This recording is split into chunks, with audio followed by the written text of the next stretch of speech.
why are these people raising herds of unclean animals in the first place? Also, why are they raising them in a graveyard, which is also unclean for the record? Like, like, why does this guy who's nuts have access to all these like deeply, deeply unclean things?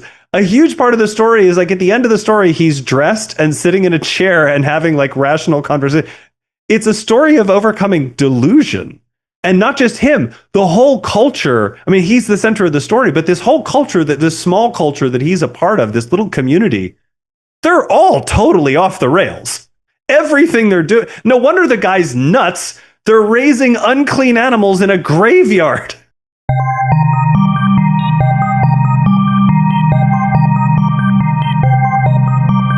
Welcome to the Christian Saints Podcast, a joint production of Paradosis Pavilion and Generative Sounds. On this program, we look to the lives of the saints, as well as the structure of the liturgical calendar, to be our guides on the journey of the way of the life of faithfulness to the Evangelion of Jesus, the Christ, a journey toward virtue and salvation. Your hosts are Fr Symeon Keys, a priest assigned to St. Raphael Antiochian Orthodox Church in Iowa City, and James John Marks, a layman in the Orthodox Church, as well as a composer and producer living in Chicago. Here's today's episode.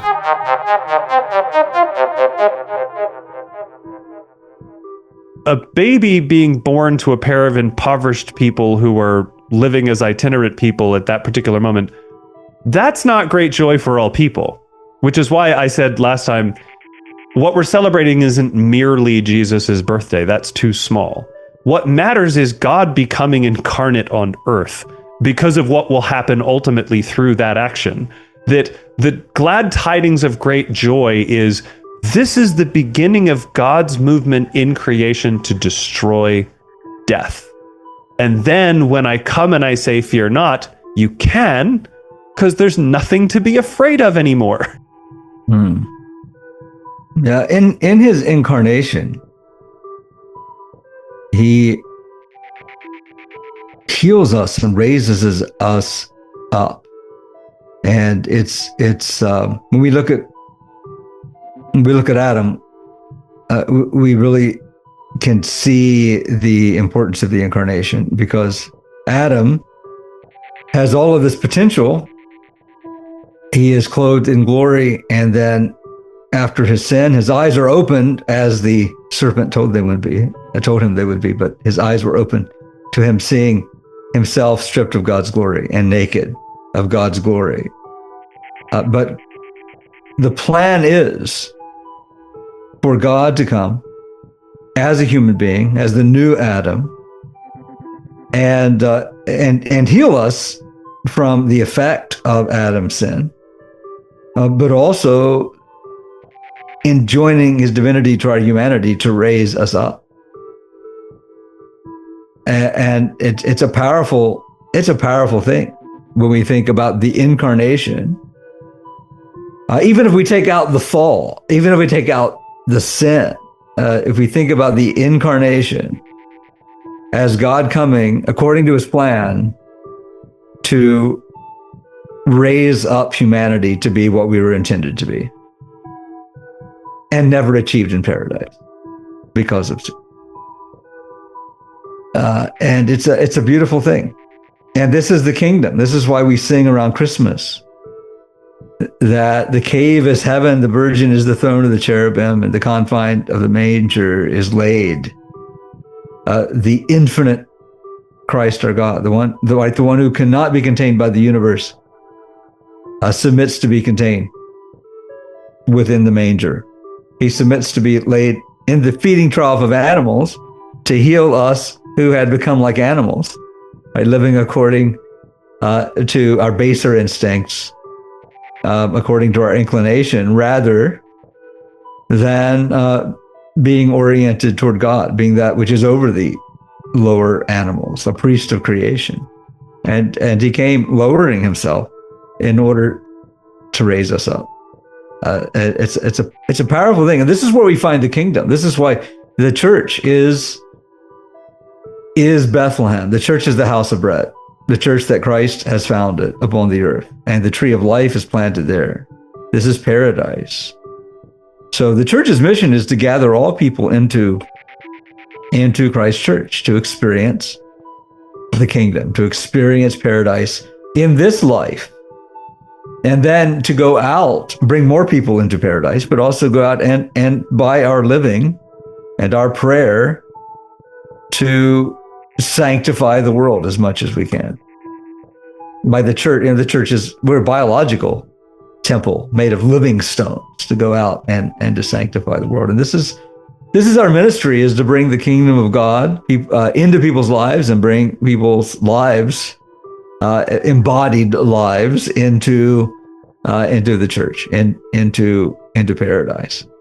This going out and coming in, and we do this whether we have a president or an emperor, whether the government inclines to the right or the left, whether things are good or bad, whether the economy is up or down.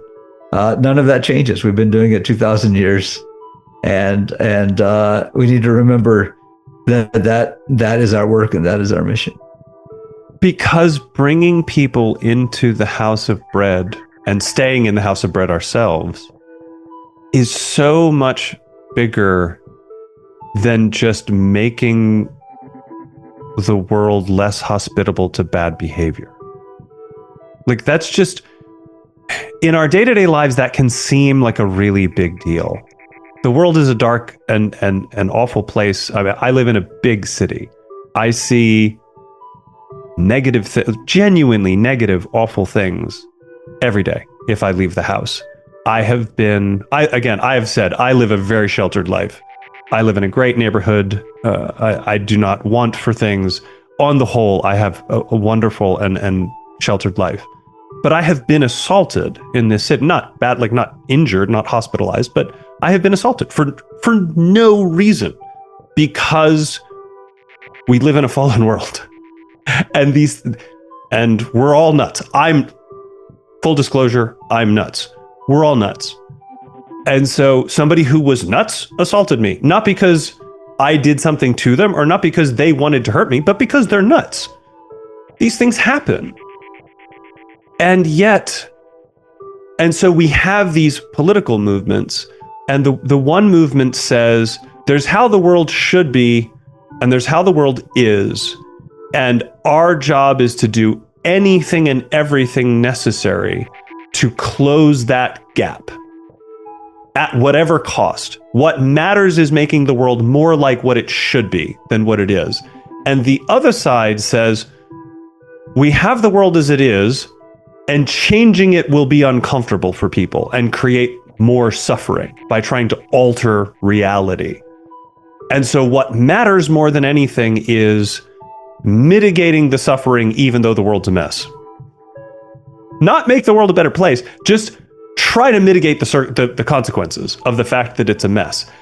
And that's part of why the two sides can't really talk to each other, is that's not even really a dichotomy, those two things.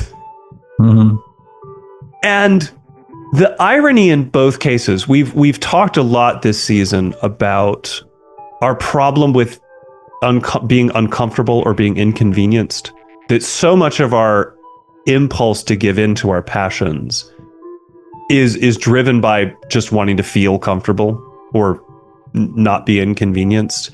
And what's really funny is the wrong word, but what's funny about those two things that I just described, the people that advocate the most loudly for closing the gap between what is and what ought to be, that's very easy for them to do, conveniently enough for them, because how they think it ought to be doesn't require them to change.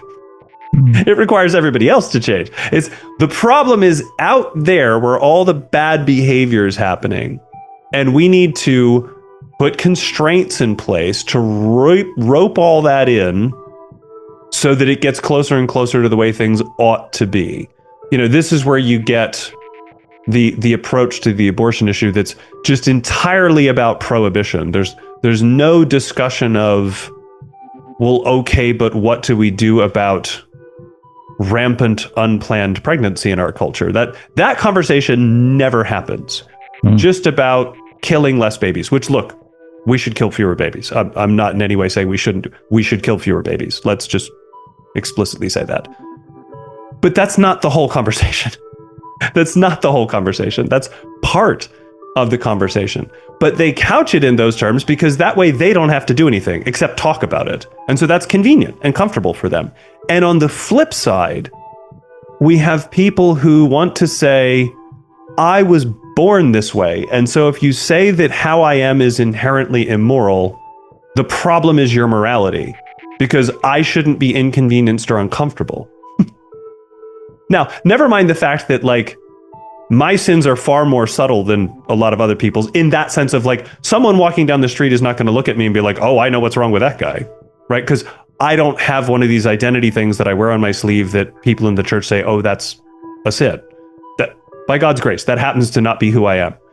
I know people who are in the church and that is their cross to bear, and in some ways that is much harder.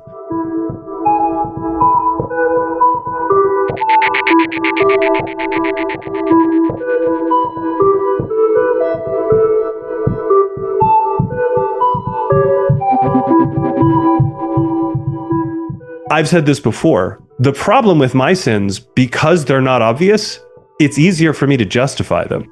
I can pretend they're not a big deal. I can pretend they don't hurt other people. I can pretend they don't hurt me.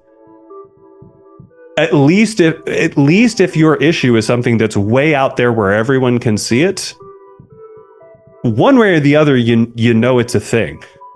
But we have this culture where, and it's very much an Enlightenment thing, right? It's the pursuit of happiness. Life, liberty, and the pursuit of happiness means you can't make my life inconvenient. And what a lot of people see when they look at Christianity is you just want to make everybody's life inconvenient.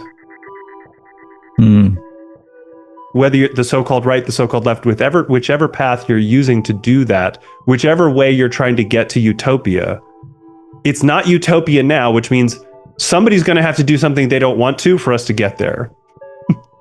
Well, going back to the story, after the first Sunday after Christmas, right? Christ is born. There is this killing of the children in Bethlehem. Christ is taken to flee to another country, right? Going to Egypt, and then again comes back, and then can't stay there. So goes all the way up to the north. And this is after, again, being born in a cave and laid in a feeding trough and needing his mother's milk. God himself is a God of humility, and he has shown us that there's nothing convenient about the path. This is the God who led the Hebrews out of slavery in Egypt, and then brought them to Mount Sinai, and then brought them through the desert, and then brought them into the promised land. And then, none of this is a straight line. Like a lot of it is because of people's sin, but and not their own sin, right? Always other people's sin. Although they did go kicking and screaming most of the way. That's the thing. You have the prophets that we commemorate in the church who are, in the truest sense, the embodiment of Israel. Even they have a lot of people that are circumcised that are part of Israel. There are those that are truly in harmony with God's will. And when they try to convince other people, though, then they end up, people want to kill them. So it's, and this is the amazing thing about the Old Testament, is people read the Old Testament and they think it is violent and it is so messed up, and it's supposed to be. This is the world that is ravaged by death, spiritual and physical. And through this stream, God is protecting and trying to protect people. And when he gives them the choice, like, just follow me and you'll be safe. It's sort of like, if you walk this path, and you don't, then you won't fall off the mountain and kill yourself. And people are like, oh, what if I step off the path? And then they fall down the mountain, right? That's sort of the Old Testament, like over and over and over again. And then you get into the New Testament. And who are the people who should recognize the God who spoke to their ancestors at Mount Sinai? Right? It's the religious experts, but God comes to them, their God in human flesh. And they say, oh, but we follow Moses, and you're not teaching according to Moses. And they're telling this to the one who gave the law to Moses in the first place, right? And then, but you have this other stream, right, where the Magi, right, you basically have like foreign pagan astrologers who are coming to find the true God, when the people who live there, who supposedly would recognize the true God, end up, like trying to kill him. And I mean, and then the same thing after his resurrection, right? The beginning of the early days of the church after Christ's ascension, you have St. Paul, who, a well-educated Pharisee, believes that he is really doing God's work. He's being, good for his nation, what he's doing by persecuting the church. And Christ appears to him, in his resurrected glory, saying, why are you persecuting me? And then Paul becomes, the great evangelist who writes most of the New Testament. So, we you see both this idea throughout the Old Testament and the New Testament of the problem of death, of those who are not oriented toward God. That's really, if you want to divide people up into two camps, you have those who abide in death because they are not oriented toward the one who is life. And you have those who are oriented toward life. Those who are oriented toward whatever they're building is going to not last very long. Even in the case of the New Testament, the Jews were around in Christ's day, right? They're centered around the temple. The temple was destroyed in 70 AD, as Christ had foretold, right? So what are they left with? But those who are oriented toward Christ become the living temple of the church. And that never ends. We can't find Utopia. We can't build Utopia. It will fail. And when people are out protesting and being activists and all of this, I don't know. I'm tempted when somebody goes out to one of these events to ask them when they're done, well, did it work?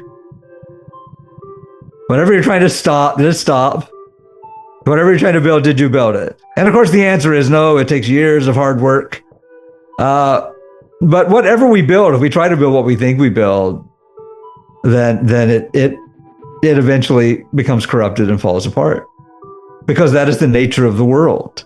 But the nature of God is true life and a unity within life, in that which can never be taken away. That which is indestructible. And if we could bring people out of human ideology into a mind that is oriented toward Christ himself, then it would change their lives and be better for other people's lives that they want to help. One of the things I find so powerful about the juxtaposition in the Acts of the Apostles, where we're shown the martyrdom of Saint Stephen, the first martyr, and there's the passing note sort of right at the end of, oh, by the way, Saul of Tarsus was there and participated, at least to the extent that, like, he held everybody's coats so they could throw rocks. And clearly this is a thing that haunts him for the rest of his life. There are many places in his epistles where you can see his relentless shame and contrition that he took part in this, that he knows he's forgiven, and he's deeply grateful that he's forgiven.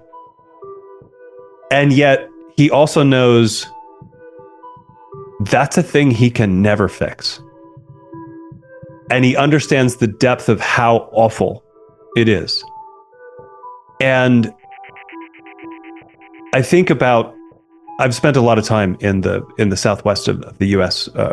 And other parts of the country hiking, and my father-in-law has a fancy off-road pickup truck, and this last time we were there, we went way up into the mountains in Arizona and we're off-roading. And that kind of thing is something that if you watch it on YouTube, or you watch it in a movie, or you watch it on television, and you see someone expressing trepidation because they're near an edge, and you're looking at the image and you can see, like, well, they're 3-4 feet away. Like, what are they so worried about? But when you're there, you realize, like, we live in a quantum universe and anything can sort of happen. And that next rock you put your foot on could roll in such a way that you suddenly tip over all 3 of those 3 feet that are between you and the edge. You viscerally feel your vulnerability. I have family members who've hiked the Grand Canyon up and down, and it's two-way traffic, right? And so if you're on the outside of the two-way traffic as opposed to the wall side, like, you're viscerally conscious of the fact that you are in the hands of the people going by you in the other direction to not just sort of casually bump into you and knock you over the edge of the Grand Canyon. One of the problems I think we have with the spiritual life is we forget that we are standing on the edge of a cliff. And I don't mean that in the, like, fire and damnation sense. I mean in the, like, St. Paul living with deep regret and shame for the rest of his life sense. That what we do does matter. We're having this conversation and we're talking about how it's not merely about morality and it's not merely about making the world a better place. And that's true. But at the same time, I also can't delude myself into thinking that my behavior is unimportant. My behavior is important. I have the capacity to impact a lot of people, for good or for ill.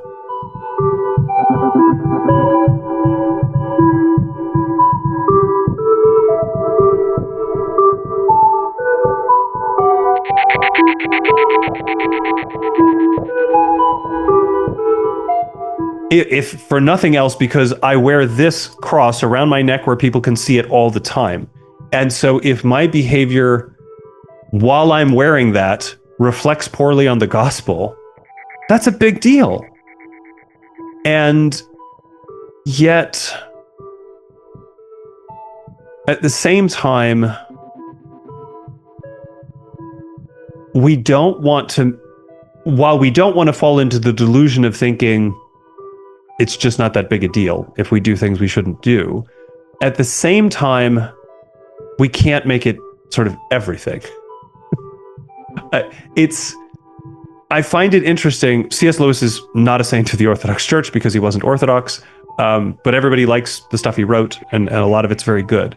In his essay, Men Without Chests, he speculates about a future that is very much sort of a version of the Enlightenment dream, of the unified, perfect future, that in some ways parallels the end of H.G. Wells's The Time Machine, where you have the Eloi and the Morlocks. And what's interesting in both versions is it is very much meant to be, yes, here is your Enlightenment dream. Everything is as it should be. The gap between what is and what should be has been shut. And there are no people. There are cattle and there are monsters. And the monsters are in charge and the cattle don't know any better.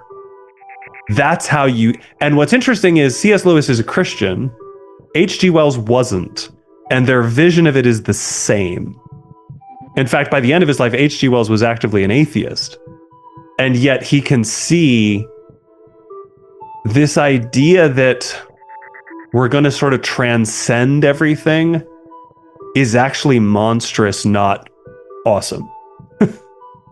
I do recommend, reading The Abolition of Man by C.S. Lewis, and also from an Orthodox perspective, a deeper understanding of these things, Saint Justin Popovich, who wrote on the humanism of Europe versus a theanthropic vision, which, in other words, the God man. Are we oriented toward the God man Jesus Christ, or toward this kind of godless human vision? So both of those are real, like, practical commentaries on really the contemporary West, and which is our context, and it all really draws us. I mean, some of those writings. I love dystopian novels because this is the thing.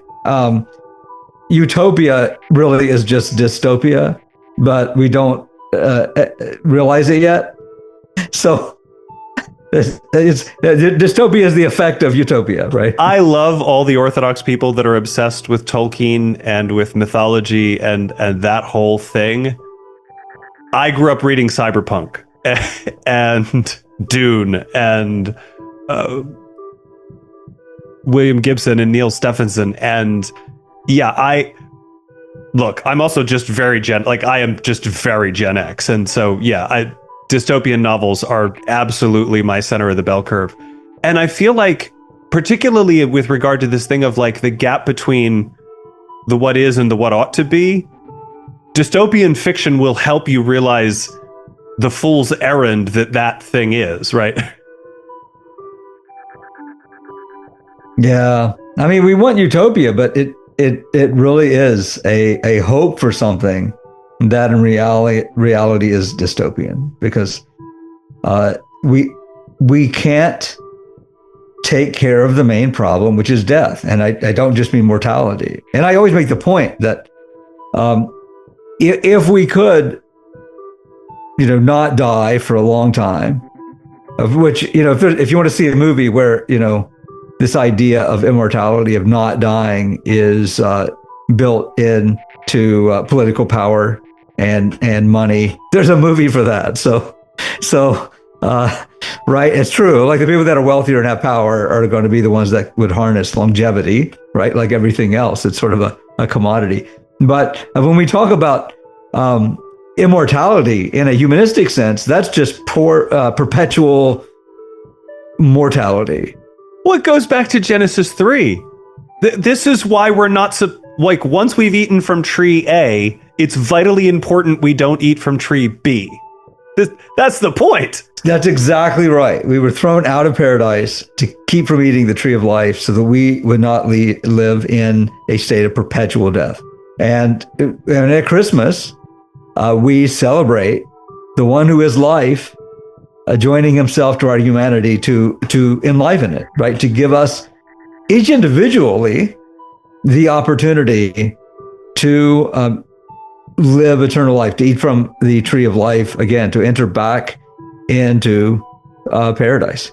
So, and that is, again, this is paradise. We can't build a humanistic version of paradise because the components that is necessary for true life and true love and true compassion and all of these things, and fellowship with one another, true communion with other human beings, all of these things, is the presence of the triune God himself. Without that, we are just we're just being ridiculous. And you notice you mentioned a great villain, a great literary and movie villain. And there's another very popular series right now that's wrapping up that my family is watching. And, it's interesting. The most evil of these visions are basically, these villains are fighting high school kids. So, there's sort of an immaturity. Well, you and I did grow up during the era of Buffy the Vampire Slayer, but yeah. Yeah, but, we always had like Bruce Willis to remind us of how dystopian things could be, and Chuck Norris to remind us how bad the actual world can be. So that's true. I freely confess I was never a particularly big Chuck Norris fan, but I don't know. There's something about the combination of fighting, ninjas with Dobermans and guys with Uzis running around in jeans and high top tennis shoes. That's sort of like a lot of 80s action films. But coming from a military family, we grew up with a lot of westerns, a lot of Chuck Norris, Charles Bronson, a lot of that sort of thing. But yeah, and Blade Runner. I mean, there's just so many opportunities to talk about these things. The Matrix. We could do, and I'm happy to. We could do a whole spin-off other show, and I mean a separate podcast, and just talk about dystopian hard fiction forever. I would never shut up. We could talk about that forever. And this is a fascinating thing to me when we talk about Chinese, let's say like television series even. There is this emphasis, especially period dramas, on the kind of the greatness of the particular empire, especially the Tang Dynasty, and how marvelous it is, and how it shines in the world, and everything being about the glory of the dynasty and the people, the glory for the people, and yet the story itself is about the corruption in the court.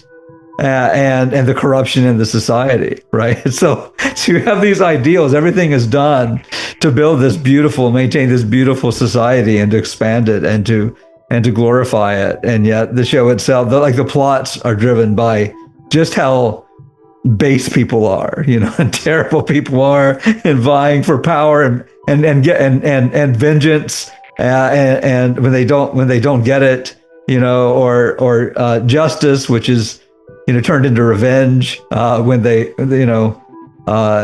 get what they don't deserve. And it's interesting, the idealism and yet the constant reminder of what human beings are really like. I promise to get off this rabbit trail after this, but a hill I will die on is that Babylon 5 is superior to Star Trek, specifically because Gene Roddenberry was a humanist who believed in the Enlightenment dream, and the guys who wrote Babylon 5 are like, no way, bruh, not gonna happen.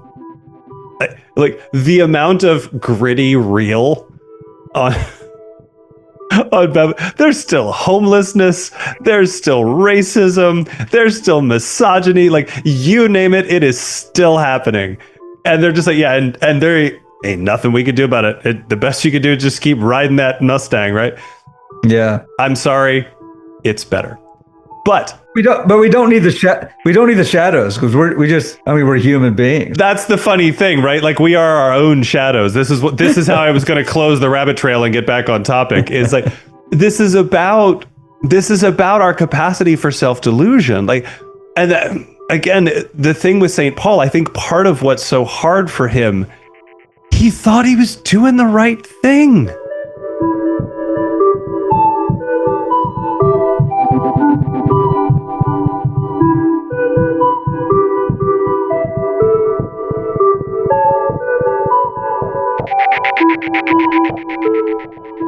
In the gospel accounts, we're shown time and again Jesus desperately trying to help the Pharisees.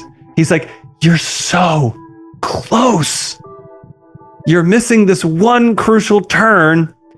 You get it. You get most of it. You just need this one turn to see what it's for.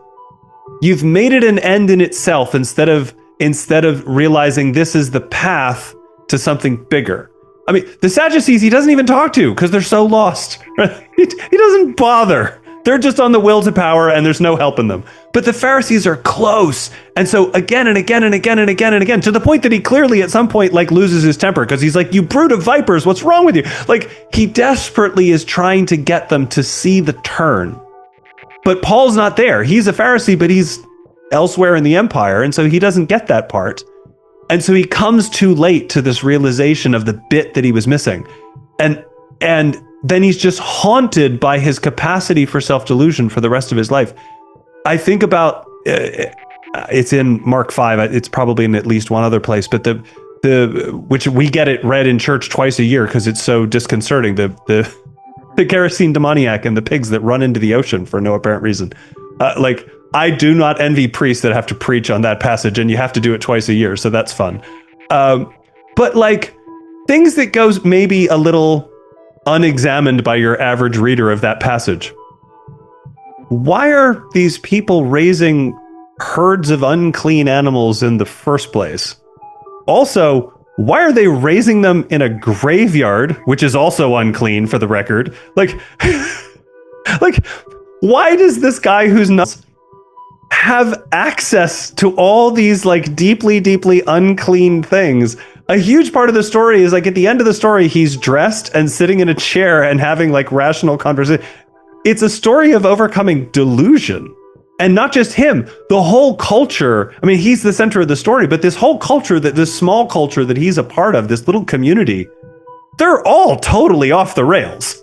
Everything they're doing. No wonder the guy's nuts. They're raising unclean animals in a graveyard. There's a lot, yeah. Presumably then eating them, right? Why else would you raise them? It's not like you can milk pigs, right? So like, like no wonder they're nuts. There's a lot going on there. That's for sure.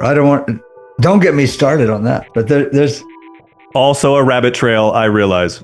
But going back to St. Paul, right after Christ shows Paul who he is by revelation, right? So, and St. Paul writes about this. Like, I didn't get this because I was taught it. Like he got this because Christ revealed it to him. I had my third eye ripped open. Yeah. And then you see Paul going and talking to his own people. And he's like, I was a Pharisee trained under Gamaliel. Like, I know what it's like to be stubborn, right? I mean, he's then with unparalleled in zealousness. All the hope trying now to convince, his own people of these things, which really brings us back to something. And I always like to talk about this. And that is,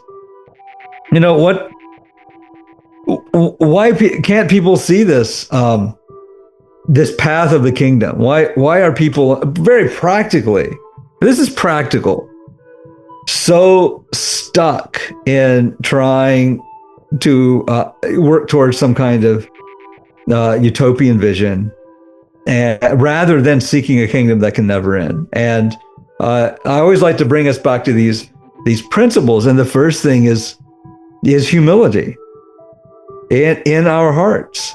And humility is about self-honesty, or it brings us to a place of self-honesty.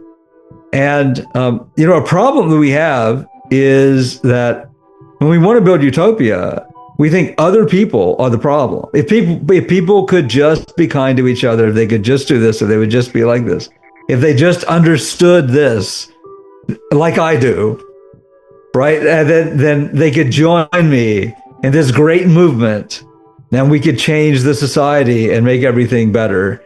And the truth is, with humility, when we look at ourselves, we realize that we're the problem. We are ignorant. We don't understand. And I tell you, I talk about this a lot, and that is sometimes the more educated we are, the more delusional we become about what we know. And it's harder for us to admit our ignorance, not just about our field, but in other things. Like, we just think generally, I'm an educated person, and we really can stop learning anything that doesn't fit into our preconceived ideology.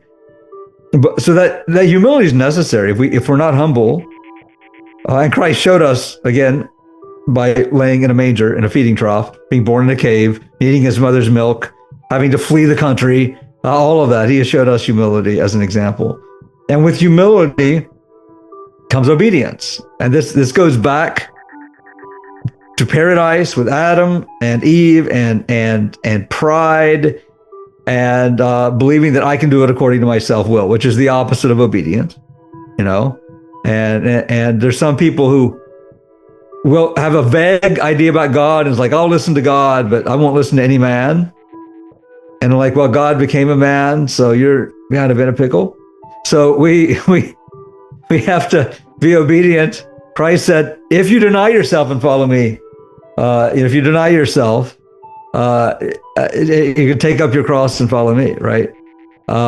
If you want to have life, And that's what it's about. I mean, it's denying ourselves. If any would come after me, let him deny himself, take up his cross, and follow me. All these things are required, and this humility and self-honesty and obedience, and with this comes repentance, because God does not reveal to us our imperfections. We don't see our imperfections just to feel bad about ourselves. We see our imperfections that we might shed them, and then when we shed them, when we are willing to turn away from what God says is sinful, and sin basically is that which produces sickness within us, right? Is those things. Sin is a self-inflicted wound on the soul. Is that which is unnatural for a healthy human being that is actually on the path of progress to unconstrained sanctification, right? So we realize we sin, and our part is turning away from it, but then God is the one that does the healing. God is the one that gives us the strength and changes us. And we believe in the hyper optimistic vision of God's ability to transform us beyond what we can even imagine, what is beyond our human capacity to reason, and to feel and to imagine. And we start this, but this is the thing, is that we need patience in learning. These are two things besides those things that I mentioned that are very difficult in our culture. One is patience. If you've ever tried to discuss a controversial topic, people want to discuss it very quickly. And if you're not convinced, they get very upset. Right? I mean, this is kind of how we want to have discussions. I teach narratively often, and it's very difficult because we need patience, and with patience, perseverance. These things really go together, right? We have to be patient with ourselves. We have to be patient to learn, and we have to keep on keeping on. We can't give up. So I teach narratively. So let's say 1 week I might teach about the first few chapters of Genesis. Then the next week, let's say we'll go through Genesis and maybe through Exodus. The next week, go through maybe the whole rest of the Old Testament. And then the next week come to Christ. And after Christ, talk about church history, actually the apostles, and maybe the rest of church history, and then talk about contemporary issues in our time. And I tell you, you will see people dropping off.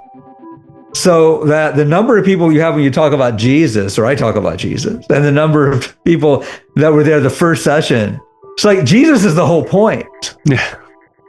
But you just see a drop in the number of people coming to class. It's just very practical because we have very little patience. And I remember trying to tell people, talk about the story of Scripture before, and getting cut off like before I was very far, because people want answers, like a philosophical answer, often just so they can argue against what you just said, right? And that's just not how it works. And it's true in learning. We have to have patience and perseverance in learning. And sometimes education is a spiral in Orthodoxy. So we go over the same thing over and over, and yet we ascend in our learning because there are multi-layers to everything that we talk about. And we also need to be patient with our own repentance and our own failures, because God's love and mercy is greater than our failure. And we need to keep on going, and we need to keep on going and keep on going, and that's the path of progress.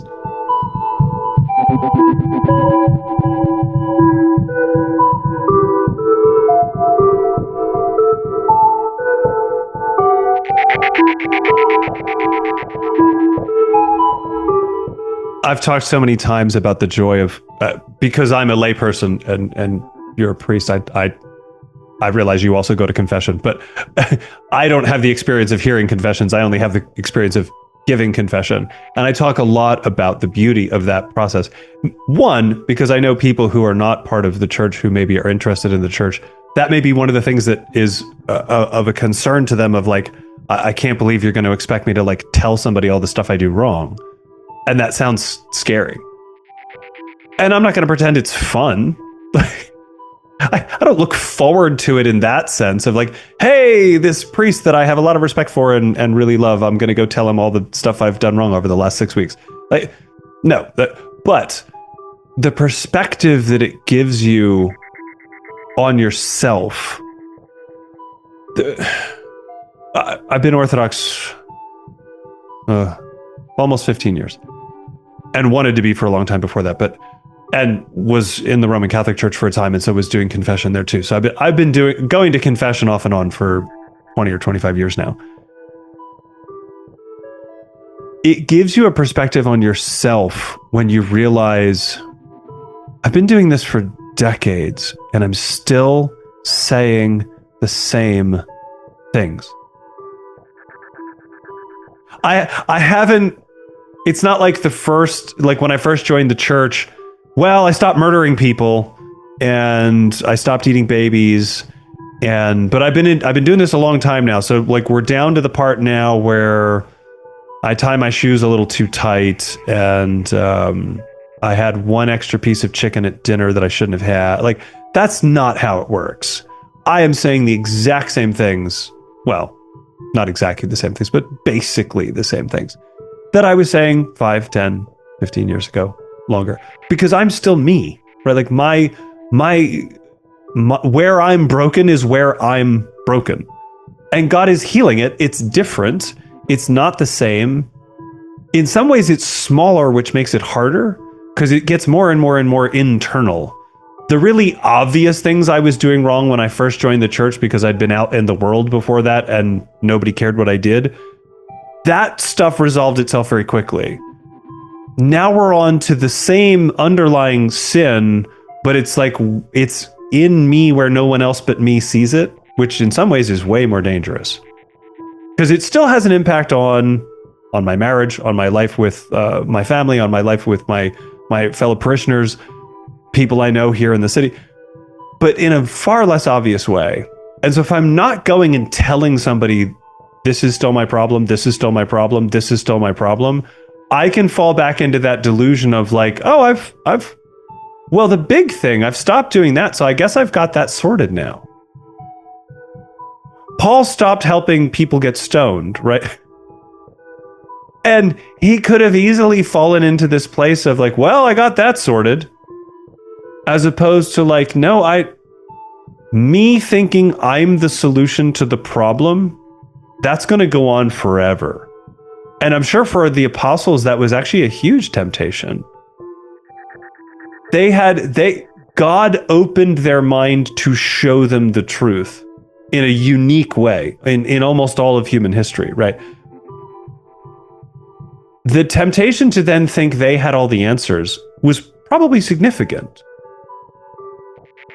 But one of the beautiful things about the gospel is that it's always showing how they didn't get anything, and and this is true of the Old Testament as well.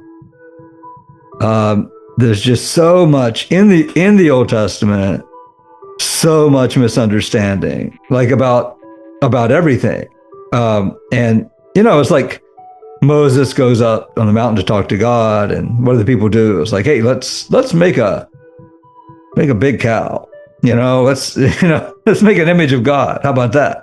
And then, and finally things are looking good for them. They could go into the promised land, and a couple of the spies, Joshua and Caleb, say, we can do it. God is with us. And the other spies are like, no, those people in there, like, they're giants. We look like grasshoppers to them. And like, there's no way we can do it. And the people are like, okay, well, I guess we can't do it. Like, that sounds scary. And then they wander in the desert for 40 years because of their lack of faith until like the next generation. Never mind that God drowned the army of the greatest empire on the face of the earth at the time to get them out of slavery. Oh, we can't defeat a couple hundred dryads. And I always say that like that the wandering in the desert is like the worst church growth program ever. Where you have to wait till like just that generation is gone before you can really do what needs to be done for the church to flourish.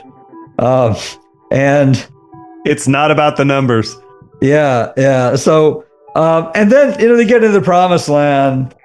And God raises up judges to lead the people because he's their king. The Ark of the Covenant is is his throne, right? The Holy of Holies is his throne room. And he has a prophet, and people go to Samuel and judge and prophet. And they are like, hey, we want, all the other countries have kings, so we want a king. So Samuel goes to God, and God's like, Samuel, don't worry about it. Like, they're not rejecting you. Like, they're rejecting me because I'm their king. Although it's funny, if you look at Torah, there are rules in Torah for the king that were written when they didn't have one yet. It's a little bit like the fruit in the garden of like, yeah, you're going to get a king, just not yet. And not like, because we want a king like the other nations, as opposed to like, we want a king that's totally unique and distinct because it should be. And then, and they get Saul, and Saul is like, he's a politician, right? So God tells him to do something. He doesn't do it. He gets called out on it. He's like, okay, Samuel, will you go with me to make a sacrifice, and then God will forgive me? And, Samuel's like, no, like this is not how it works, One of my favorite movies, by the way, about this period is there's one where Leonard Nimoy plays Samuel. What? And yeah, it's oh, wow. And Turner did it. I had it on like 2 VHS tapes. But it is actually a really, really great version. But, I may still have access to a VHS player. If you can find those, that has to happen. I don't have those tapes, and I'm pretty sure, but you can find it somewhere. But it was a Moses film with Ben Kingsley. I mean, there's some. It was a great series. A couple, maybe not every movie in that kind of series of films was great. There's one on Joseph too. It may have been a little asymmetrical, but the one on David was great. We're going heavy media here this episode. We don't usually do this, but that made me think of, there was a mini series when I was in high school simply called AD that starts at Pascha Sunday, at the resurrection. Like, Jesus is never actually in it. It's not like all the like Easter movies. It starts after, actually it might even start after Ascension. But it's mostly sort of about the apostles and the earth, but that's not exclusively what it was about. There was also a whole lot of stuff about like the Roman Empire and what was going on there. And so like at some point there were all these Christian groups that realized there was a bunch of stuff in there that was really useful that they wanted to use and wanted to show people. But then like the entire other half of the miniseries was like rated NR. Wow. Some company got the rights to like take the thing and chop it to pieces so that it only had the Christian stuff in it. Which of course then the narrative doesn't make any sense because there's all these bits missing. But then you could put it on in Sunday school without, lots of like, the thing is it was on network television. So it's like side nudity. It's not even like real nudity. It's like TV nudity, which in some ways is almost worse because it's like, look, if you're going to fall into lust, do it right. Like, I'm sorry. Thank you for listening to this episode of the Christian Saints podcast. We appreciate your attention. If this podcast has been edifying for you, please subscribe so we know you are listening, and share this program with someone who you believe will also enjoy it. Links to the entire Paradosis Pavilion catalog of educational programs, as well as the music of generative sounds, are available in the episode description.